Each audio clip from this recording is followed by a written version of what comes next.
Hey everyone, my name is Shiven Rathore and you're watching your favorite channel, The Black Code. This session is about the fundamental element and stages of the crime. So let's start the video. Here we talk about the elements and stages of a crime. हम जानेंगे कि किसी भी अपराध के आखिर कौन कौन से तत्व होते हैं और कौन से चरण होते हैं जो अपराध को पूर्ण करते हैं। इसको जानने से पहले मैं डिफाइन करना चाहूंगा और थोड़ा सा हिस्ट्री के बारे में बताना चाहूंगा। तो चलिए जानते हैं। अगर आपसे कोई पूछे क्राइम को डिफाइन करिए तो सिंपल से कुछ वर्ड हैं जिनको आपको बोलना है। क्या? Any act or omission that violates the criminal law is called as a crime. ये देखिए, मेरे पास ये डेफिनेशन मैंने इसको कर भी रखा है, लेकिन आप इन वर्ड का इस्तेमाल करके बहुत ही सिंपल सी डेफिनेशन, और वास्तव में इसने सब कुछ इंक्लूड कर रखा है इसमें। क्या? Any act or omission that violates the criminal law is called as a crime. अब इसके बाद ये मॉरल इंडिग्नेशन और मोरालिटी से इसका रिलेशन, ये सब भी हम देखेंगे अन्य वीडियो में। तो इस पे हम नजर डालते हैं। Law is the aggregate of rules set by men as a political superior sovereign to the men as politically subject.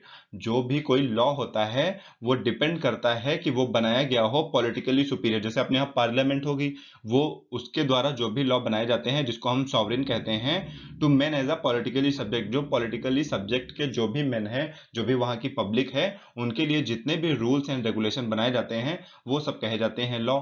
और उसी में का एक हमारा पार्ट है क्रिमिनल लॉ। अब इसके बाद क्रिमिनल लॉ की हिस्ट्री हम जानते हैं कि आखिर क्रिमिनल लॉ कब से इसका जन्म होता है और कब से ये ग्रो करता है, कैसे ये सिविल और सिविल लॉ से अलग होता है।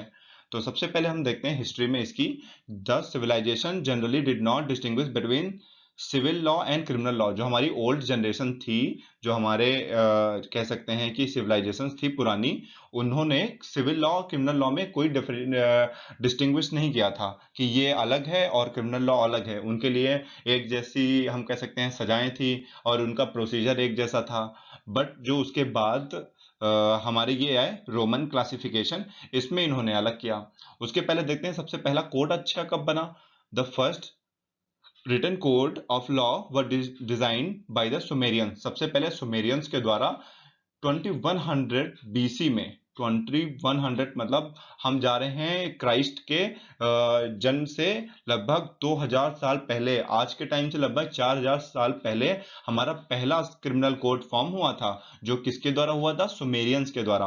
और फिर उसके बाद हम्मुराबी कोड आया, फिर उसके बाद बेबीलोनियन लॉ आया, ये सब आए। और उसके बाद बट इन ये जितने भी है इनमें से किसी ने भी क्रिमिनल लॉ और सिविल लॉ को डिफरेंशिएट नहीं किया था, उनको अलग अलग नहीं रखे थे वो। फिर उसके बाद जब हमारा रोमन का आता है कोड, वो इसको क्लासिफाइड करता है in civil law and criminal law, ये अलग अलग करता है इनको। अब यहाँ एक टर्म देखिए, मैंने आपके लिए था गॉड्स पेनाल्टी, पेना एटर्ना। गॉड्स पेनाल्टी क्या होती है? जैसे हमारे यहाँ कॉन्स्टिट्यूशन में कई सारे लॉ या आईपीसी में कई सारे लॉ हैं जो एक्चुअली रिफर करते हैं नेचुरल लॉ को। नेचुरल लॉ कौन से हमारे? जैसे राइट टू इक्वालिटी हो गया, राइट टू लाइफ हो गया। इन सब के लिए जो पेनाल्टी एक तरीके से मान लेता था पर्सन की, इसकी पेनाल्टी तो गॉड इनको पे करेगा, इनको गॉड को पे करनी पड़ेगी। तो इन सब तरह के हम क्राइम्स को या इन वो उसके लिए जो पेनाल्टी नेचुरल लॉ के रिगार्डिंग जो भी पेनाल्टी मिलती थी, उसको हम कहते थे गॉड्स पेनाल्टी या पेना एटर्ना। अब उसके बाद कुछ हमारे कई सारे ज्यूरिस्ट है, इन्होंने डिफाइन किया, लेकिन जो मुझको सबसे अच्छी डिफिनेशन लगी और जो सबसे सटीक दी, ब्लैक स्टोन ने define crime as an act committed or omitted. वही जो लाइन मैंने सबसे पहले आपको डिफिनेशन के लिए दी थी कि आप इसका यूज कर सकते हैं, सेम वही। Committed or omitted in violation of a public law. अगर कोई पब्लिक लॉ का कमिट कर रहा है या ओमिट कर रहा है जिसको कि फॉरबिड किया गया था, अगर उसको मना किया गया था और तब भी वो उसको कमिट कर रहा है तो भी वो क्राइम है। और अगर उसको कमांड दी गई थी कि इस चीज को उसको करना है अपनी ड्यूटी को, और वो फिर उसको ओमिट कर रहा है, तो ये भी क्राइम होगा। तो फॉरबिडन और कमांडिंग, अगर कोई चीज है और उसको कमिट या ओमिट कर रहा है तो वो अंडर आएगी किसके? क्रिमिनल लॉ के। उसके बाद ऑक्सफोर्ड डिक्शनरी की डेफिनेशन देख लेते हैं। Defines crime as an act punishable by law as forbidden by statute और injurious to the public welfare. जो भी लॉ फॉरबिड किया गया है स्टैट्यूट के द्वारा, या जो भी एक्ट फॉरबिड किया गया है स्टैट्यूट के द्वारा करने के लिए, उसको किया जा रहा है और साथ में वो इंजूरियस है पब्लिक वेलफेयर के लिए। इसीलिए पब्लिक वेलफेयर यहाँ पे बहुत बड़ा टर्म है, क्योंकि आप देखेंगे कोई भी लॉ जो अगर वायलेट कर रहा है किसी भी क्रिमिनल लॉ को, तो उसका इम्पैक्ट सिर्फ ये नहीं देखा जाता है कि इंडिविजुअल पे क्या पड़ रहा है, उसका साथ में ये सारे भी फैक्टर काम करते हैं कि आखिर पब्लिक वेलफेयर पे उसका क्या असर पड़ रहा है। अगर आप फ्यूचर में देखें तो अगर एक whole as a whole public देखें तो उन पे इसका क्या इम्पैक्ट पड़ने वाला, उन सबको ध्यान में रख के इसकी पेनाल्टी दी जाती है। तो चलिए अब हम सबसे पहले देख लेते हैं फंडामेंटल एलिमेंट ऑफ क्राइम कौन कौन से हैं। ये चार हमारे एलिमेंट हैं, इनको आप नोट डाउन कर लीजिए, जिनमें सबसे पहला है हमारा human beings. The first and must element of the crime is human being, जिसको आप समझ लीजिए कि without a human being there is a no crime. अगर कोई ह्यूमन बीइंग नहीं करता है, कोई अगर एनिमल किसी एक्ट को कमिट या ओमिट करता है, या कोई ट्री है वो किसी पर्सन के ऊपर गिर जाता है उसको इंजर कर देता है, तो उन सबको क्राइम के लिए पनिशेबल नहीं किया जाएगा और ना उसको कंसीडर किया जाएगा एज अ क्राइम।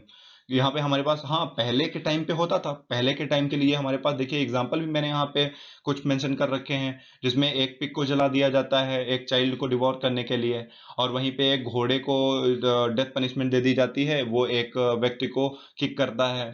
बट आपके टाइम में अगर कोई एनिमल कोई क्राइम करता है या कोई इंजरी किसी व्यक्ति को देता भी है, तो उसके लिए उसके मास्टर को लाइबल ठहराया जाएगा, और जो इंजरी होगी उसके लिए उसको पनिशमेंट दी जाएगी या फिर उसके लिए फाइन लगाया जा सकता है उस पे।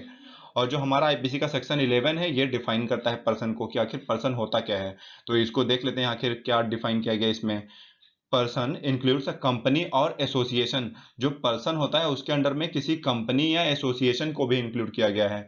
और body of a person whether incorporated और नॉट, या कोई भी पर्सन की बॉडी है जो इनकॉर्पोरेटेड है या नहीं, इससे कोई फर्क नहीं पड़ता है।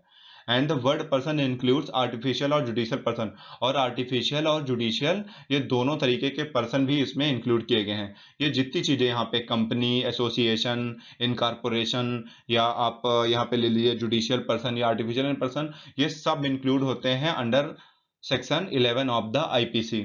इन सब को डिफाइन करने के लिए मैंने एक अलग से आपके लिए वीडियो बना रखी है, उसमें आप artificial person, judicial person, company, association, इन सबको जान सकते हैं। फिर उसके बाद जो सबसे इंपॉर्टेंट एलिमेंट है मेंस रिया।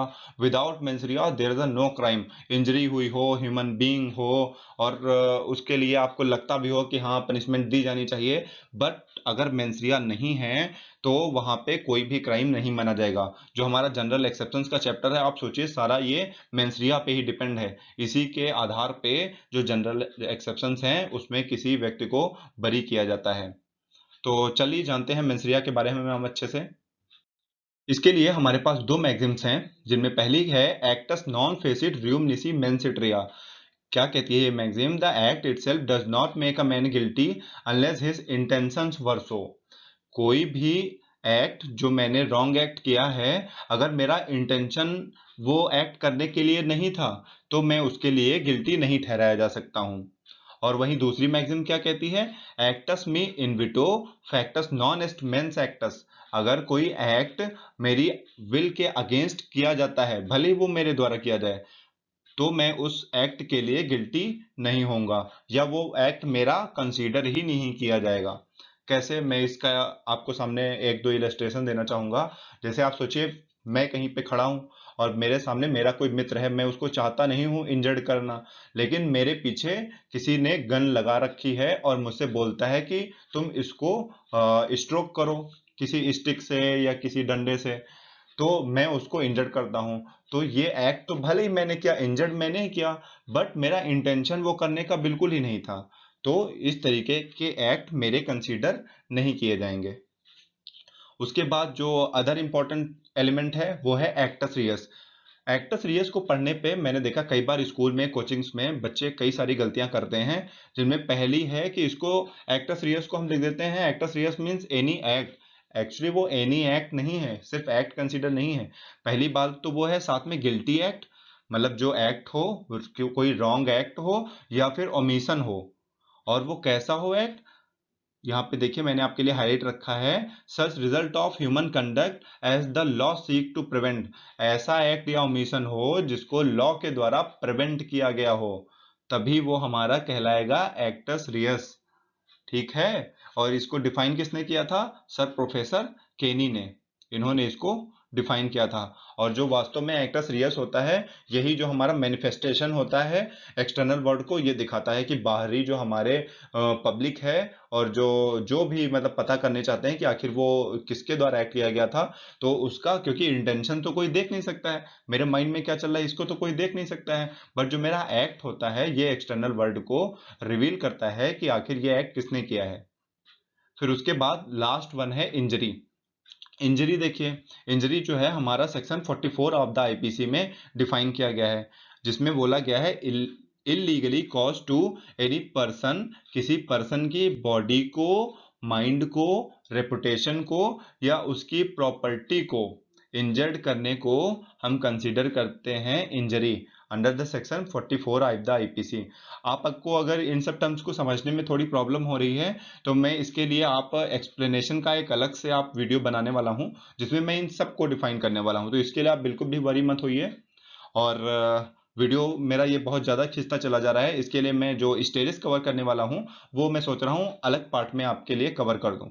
तो एक छोटा सा ओवरव्यू दे देता हूँ उसका कि आखिर क्या क्या चीज़ें मेरी आएंगी स्टेजेस में। तो ये देखिए, अगर आप सिर्फ नोट्स बनाना चाहते हैं तो स्टेजेस ऑफ क्राइम में हमारे पास सबसे पहला है इंटेंशन, दूसरा प्रिपरेशन। इन सबको मैं बहुत अच्छे से आपको डिस्क्राइब करूंगा, और प्रिपरेशन का सारा पार्ट यहाँ पे डिस्क्राइब होगा कि कौन सी प्रिपरेशन होती है जिसमें सजा मिल सकती है या जो पनिशमेंट कहा जाता है, जिसमें पनिशमेंट दी जाती है। और फिर वो ये सारी पनिशमेंट डकैती की और काउंटरफिटिंग ऑफ कॉइन्स की, ये सारी आपको इसमें मैं कंसिडर करने वाला हूँ। और फिर उसके बाद अटेम्प्ट जो हमारी स्टेज होती है, और फिर उसके बाद कंप्लीट, जब लास्ट में कंप्लीट हो जाता है क्राइम, उसके लिए अकम्पलिशमेंट, इसको भी डिफाइन करूंगा। तो ये चीजें मेरी आएंगी नेक्स्ट वीडियो में। And finally this is the end of our video. आप मुझसे जुड़ना चाहते हैं तो नीचे डिस्क्रिप्शन बॉक्स में जाके लिंक पे क्लिक करिए और मुझसे फेसबुक, व्हाट्सएप और इंस्टाग्राम पे जुड़े रहिए, और मेरी वेबसाइट से आप सारे नोट्स की पीडीएफ डाउनलोड कर सकते हैं। सो धन्यवाद दोस्तों।